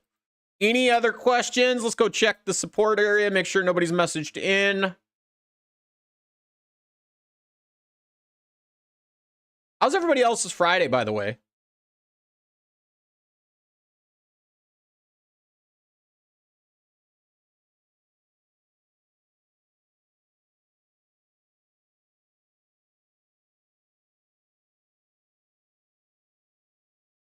You guys having a pretty good work week? I assume so. Last day of the month. Oh, here we go. Matt with more questions. Matt, you're going to owe me a lot of beers today, I feel like. Tend to use 2D at contour a lot. Finish walls. Use 3D Tool Blast for wall finish. I like 2D for tangential extension control, but whenever you have a good workflow or 3D toolpath. So I would say it really depends on the part. And this is why I'll show you this. I'm looking for, I know it's down here. You guys have probably seen this part in my video before. This 2D strategies part, right? So on a part like this, if I was to go ahead and manufacture something like this, my first question always is you can't see my screen. Hey, look at that. If you guys ever want to mess around with parts like this, they're actually, a lot of my parts tend to come from the CAM sample area. So now that you guys can see my screen and everything.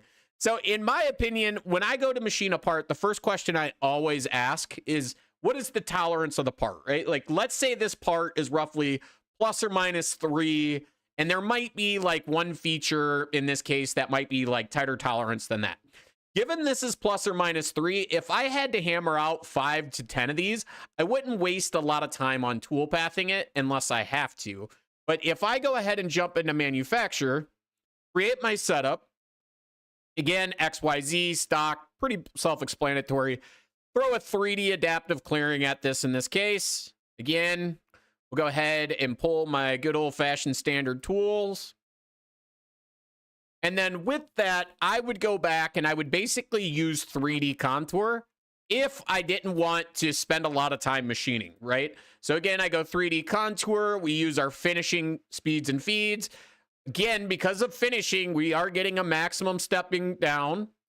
And now we're going to get a couple of linking things that we may have to look at, or in this case, we're not getting boundaries all the way to the outside of the part.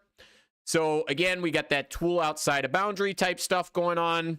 And as you guys can see, yeah, I'm probably wasting a little bit of time with this tool path, but truthfully speaking, if I had to do 5 of them, I mean, an extra 20 seconds per isn't going to kill me, right? So 3D tool paths have some value there. And again, is like I said, is I could play around with linking. And the way I tend to program stuff is I'm going to get to a point where basically this is what I'm doing quite a bit of. So I turn that stuff into templates. And then from my templates, I have the ability to go out and bring those in from a template and then just speed up the whole process, especially if I'm trying to program quick. Let's say I'm responsible for 3 machines. I can't make all 3 machines perfect 24/7. I don't care how good you guys are doing, unless you're making a mold that runs, 4 hours on one machine. But at the end of the day, I'm not really having to program for efficiency if I don't have to. I can get away with a lot inside of the world of 3D, right? Now, given that there has been some pretty big changes to the chain selection, I've kind of changed my mentality a little bit, because if I was to start doing things with 2D contour, because I can do things like silhouettes of my parts and then doing outer loops only type of thing, as you guys can see, I could quickly start to define things automatically, right? So again, as if you go back with another 2D contour or even 2D adaptive clearing, there's things like pocket recognition, right? So again, there's a lot of neat things that you have the ability to automatically find and define a lot of that type of stuff, right? So again, minimum corner radius, we're going to drop this way down. I think my tool's still going to be a little bit big. As you can see, it's only picked the one pocket. It didn't pick the open pocket. This is where you can get quite a bit of things done without ever having to actually create tool paths where I pick them on the part, right? So again, as I always try to program, like Matt's asking is like, how can I make programming easiest for me, right? Guys, give me 1 sec here. I have somebody calling in and I got to take this call here real quick.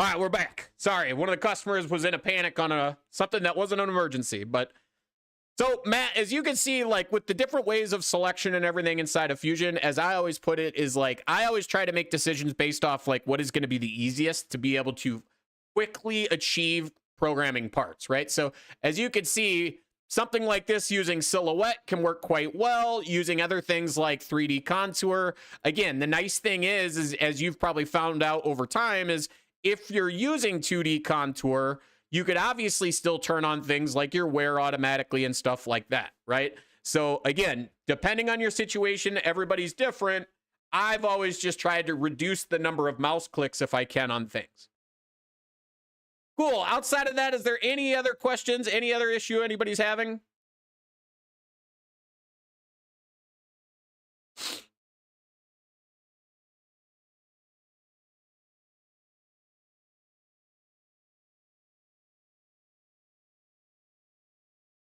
Go ahead and get back to chat here.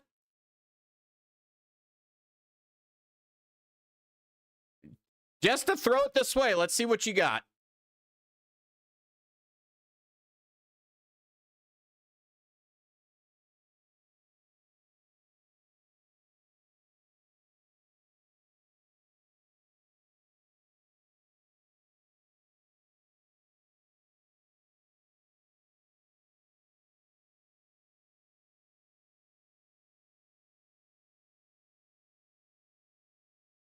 I don't think it does, Matt. I think it's still broken because yours truly needs to get his life together and figure out some time to work on that. So there is still the PayPal, or as I tell most people, you could always throw a super up in YouTube. A super chat, by all means, will also get drink the exact same as any beers that are bought through my website. I think we're closing in, though, at 132 views today. 133 now. We might actually break the record. I think the last record was, what, 150 people have came and gone throughout the 2 hours.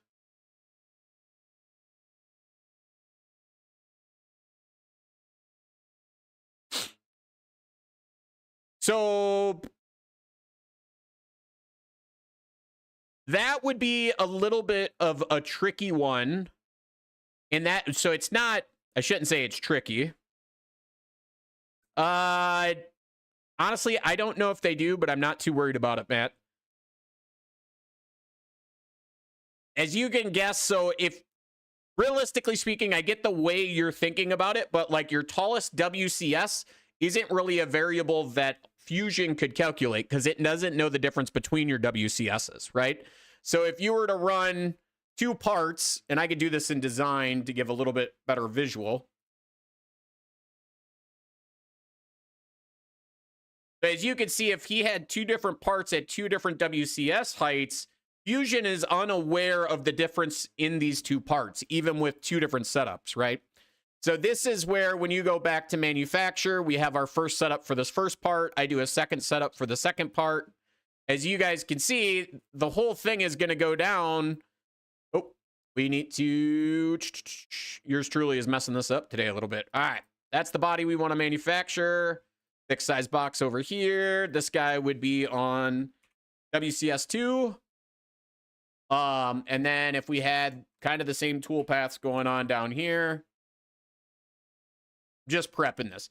So again, the idea is it's not really going to recognize, it would recognize that. So it's not going to recognize the difference in these 2 part locations, right? Because it doesn't have an idea of like the Z value in between the 2.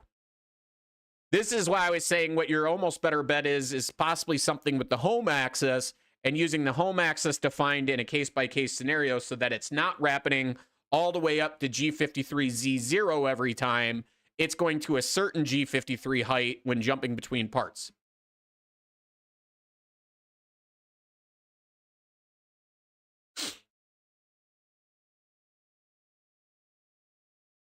So the problem is you're talking about the maximum machine travel limits. And that information, technically, although it is there, it's a little tricky to pull what you're trying to define.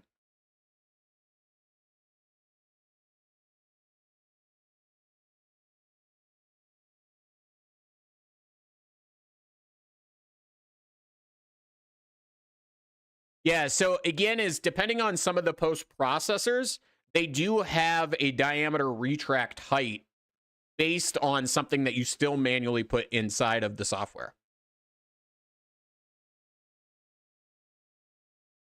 Old man question from Matt. Where's the super chat button? I believe some of you guys might have to show him. Should I pull up my own live stream? And there should be like a button or somewhere to donate, I assume. You don't have to by any means. I'm not pressuring you guys. Robot, bit of a both ways CAD and CAM. Is there an easy way to patch holes slots to be used to make... So I did a really good video on this at the end of the day. And what you can do is you can always jump from manufacture back to design. Now, there's a couple ways to do this. But what I would recommend is, in this case, let's go ahead and undo what I've already done. And then what I want to do is I want to make sure that, one, we capture our design history. So now that I have my design history in play, there's actually a secret button where you can get away with something. But it's going to allow you to copy and paste your part so that you have two versions of it, right? Because you always want the original. And then you want the one that you're going to modify for manufacturing, right? So what I'm going to do is I'm going to go up to modify, and I'm going to go down to simplify, and I have what's called remove features. This is the way I would start whatever I'm trying to do, right? So I'm going to remove features from this model. Now, I'm not going to remove everything, right? Maybe I only want to remove a specific feature manually. And as you can see, I can go through and pick things, and then upon hitting delete, it will remove that feature. Let me get the original turned off. As you can see, this is a very snappy and quick way to get rid of things that you don't want. So if you're doing something like a casting, or you have a part that you need to machine prior to the other part, as you can see, we could change our opacity so that we could see kind of a ghosted image of one over the other, right? So if I wanted to now go in and machine something like this, this is actually a really good use case when I did my adaptive clearing, right? Currently, we're going into the pockets here to machine stuff. So I'm going to go in and I'm going to edit this toolpath. And in the geometry tab, I have what's called model. Now I am going to keep my setup model because that's my finished product. And I'm going to add in an additional model or surfaces. So if I go to my design tree and I expand everything out, I can pick my actual body 2, which was that stock. And as you're going to see, we're no longer going to plunge into those couple of locations, right? So again, the idea is at the end of the day, I have a lot of control that I can add by removing features from my different part files, right? So now something else that I can do is if you wanted a more traditional approach, it's still kind of the same thing at the end of the day. Maybe I want to apply a surface patch over top of certain things. Again, I could patch in this feature here. Now that I have that patch there, we could use that also with the same workflow. We go back to that toolpath. This time I'm not going to select the body, but I'm going to select that patch to add in addition to my setup model for that one specific toolpath. So again, you can see we're avoiding that and we're also cutting into this side. So I would point out, I did do a really good video on that feature removal tool and everything in my actual video library if you want to look that up at any time. Elijah, great to see you.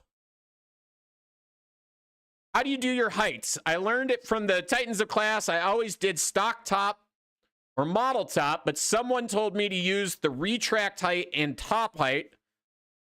No problem. So actually, I'm one that usually tells people a lot of that stuff. So in my opinion, I always look at stuff from the bottom up, right? So if I'm machining from my stock top, right, for the retract to be stock top plus 200 is a little tricky. Now, there's going to be reasons why you would still want the retract to always come up to stock top.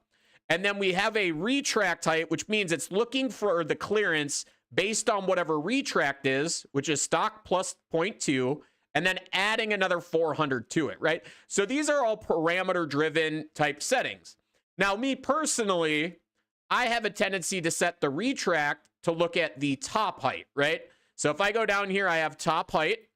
And what this does is it's kind of like a ladder, right? So top height is stock, retract is top height, plus 2, clearance is now retract, right? Plus 4. So again, stacking these up and setting them are all going to be a case-by-case scenario. Now, there's a time where this can get you in trouble, and I'm going to show this to you guys, because if my top height was to become a selection, because I would like to machine this little feature here. So I want to start at the top of that edge. And what I'm going to do is we're going to go ahead. Actually, we need to do this in 2D contour. So let me back out of this real quick. Let's go to our 2D contour toolpath. I'm going to pick my geometry, right? Now, if I had something like multiple depths turned on, again, 100% just an example situation. Notice how multiple depths in 2D is starting all the way up at the top of my part, right? So if I go in and I start to define things by filtering in Z, so again, is now I want my top height to be a selection, which is here. Now, again, feed height is based on top height, so we're going to feed down to wherever that location is, but then my retract is still there keeping me safe because it always stays at stock top, right? So again, and that's what you're seeing now is when we go to wrap it over to do this other side and come back in, we're not rapiding through our part in any way because it's still got a safety of always going back up to stock top, right? So that's where it could get you in trouble depending on what you're doing. So again, as if I was to just stack these all together, retract is now going to look at feed, and then feed is looking at top, so forth and so on. Again, now you can see this rapid across is below my stock top. So if I was to program this part a little bit differently, what we're going to do is we're actually going to add in this time. Let's get that stock turned off. And let's say I wanted to now machine this guy also. We might have a dilemma. Now, keep in mind, Fusion is very intelligent at the end of the day, where we're not always going up to that Z height plane when transitioning, right? This is still a feed height movement as such. So I did luck out that the software is smart enough to keep me safe as much as it can, right? But if we really started to turn things down and start squeezing on things, we could run into some serious problems if we started modifying way too many things, right? So again, I'm just going to set these all to like 50. And now notice how that yellow line shoots straight through my part, right? So again, is the way you're setting your heights and the way you're determining your heights outside, like out of the box, when it's a brand new install of Fusion, I would say it's actually set extremely safe. And there's no reason to go in and start modifying things unless you have to, right? So Elijah, I hope that helps you out quite a bit. And if anybody else has any other questions, feel free to throw them in chat at any time. As you guys know, I'm here for you to help out in any way I can.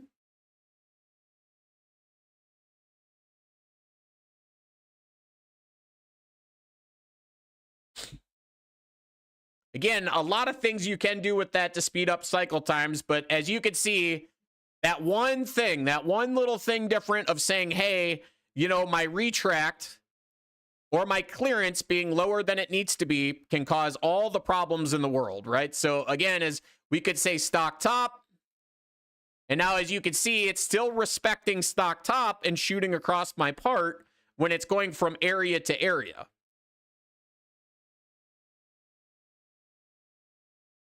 Now, keep in mind, Autodesk did roll out some really neat things. Again, getting back to chain selection, automation, stuff like that.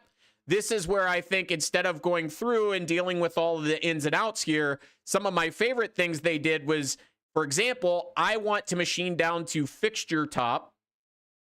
So again, is if I had vice jaws here holding on to something like this, fixture top plus 0.1 or something of that nature, or even using the, you know, the highest of fixture top, right? And then ignoring stock and model. I do like this window. I think a lot of people didn't give this a big enough chance to understand that it's valuable in a lot of ways. And I think you're going to start to improve on some workflows here that reduce the amount of stuff you have to do.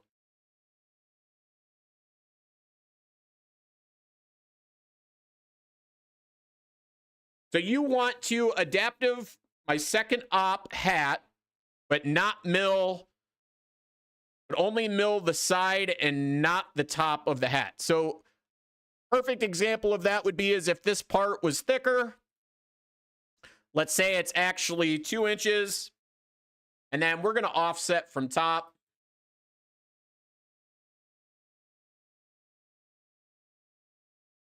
And then if we go into setup 2, again, we're machining this part. Let's go ahead and do our from preceding setup. Oh, we got a flip Z here.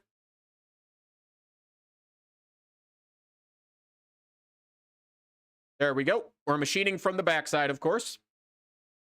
Now, if you wanted to 2D adaptive around the backside of this part without actually hitting the part itself, right? So again, we could actually make that hat much bigger here. Go ahead and change a few more things. Say 5 by 7. We're going to exaggerate it today. Again, let's get everything regenerated. So as you can see now, our hat on our backside is going to be massive for us to machine off. So if I wanted to 2D adaptive just the hat, again, I could just say 2D adaptive clearing and pick that outside edge. And because it's using that selected contour for my bottom height, and it's using that contour as my boundary to machine to, I really don't have to do much more than that. So now it's roughing around the outside and cutting that hat down. So it's not cutting the hat off, right? It's just cutting the brim of the hat off. The hat is still on the part, where I could finish this now by coming back and doing something like a facing cycle. And also, as you're seeing here, currently we're machining to model top, where we selected that contour, and then we have stock to leave. So you would have to be aware of those few things. Again, our height is set to the selected edge, right? Which is down here. And then because of stock to leave, we're still 20 thou above that edge. So in my opinion on something as such, I would actually say something like -40. So I get the 20 on stock to leave, and then I'm also forcing that toolpath 20 thou below the hat, right?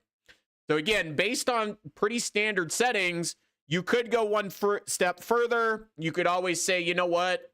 I want to machine based on the stock top here, -40. You're still going to get the same results as you're going to actually, it wouldn't be stock top. I apologize.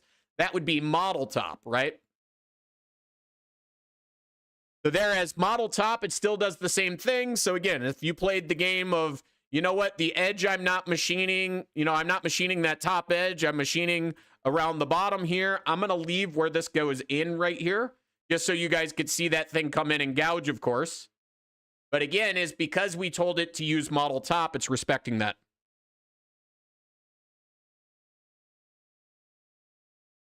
Uh-oh, Paul's back. Paul's figuring some stuff out.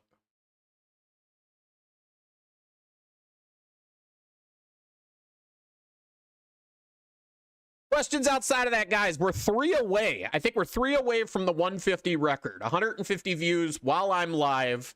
Anybody else has any other questions right now, feel free to throw them in chat. I'm more than happy to get to them at any time. I know we're starting to get down to the end of the day.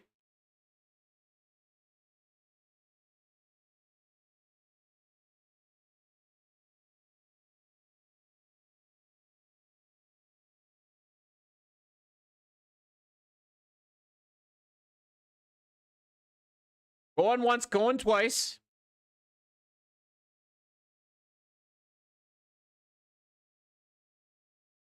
Definitely one way you could do it for sure, so you can creep up on the thickness. What I tend to do, Elijah, something that might help you, is in my second setups, granted, I get lucky here on a part like this because it is very rectangular, but if you do a model box point, and then you use something like this bottom back left corner, right?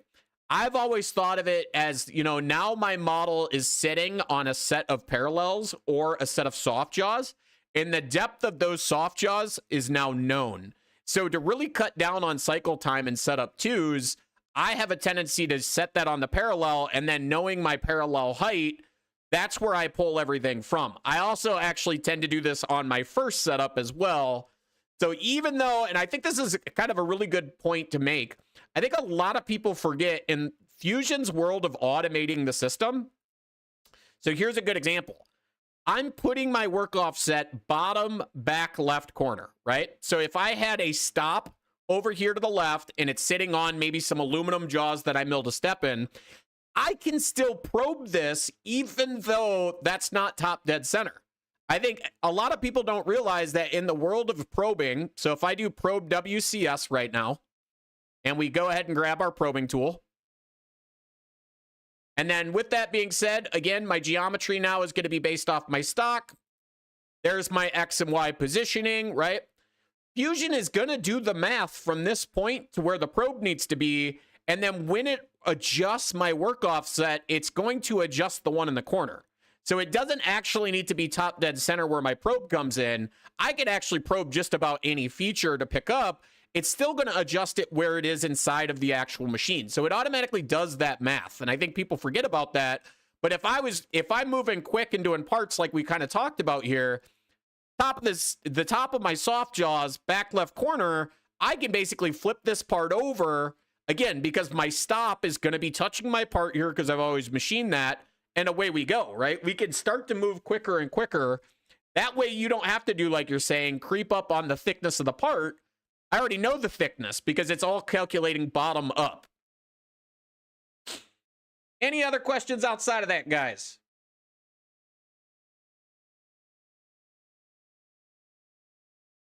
Going once, going twice.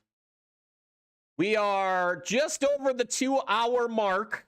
We officially hit 150 of you guys total viewing this.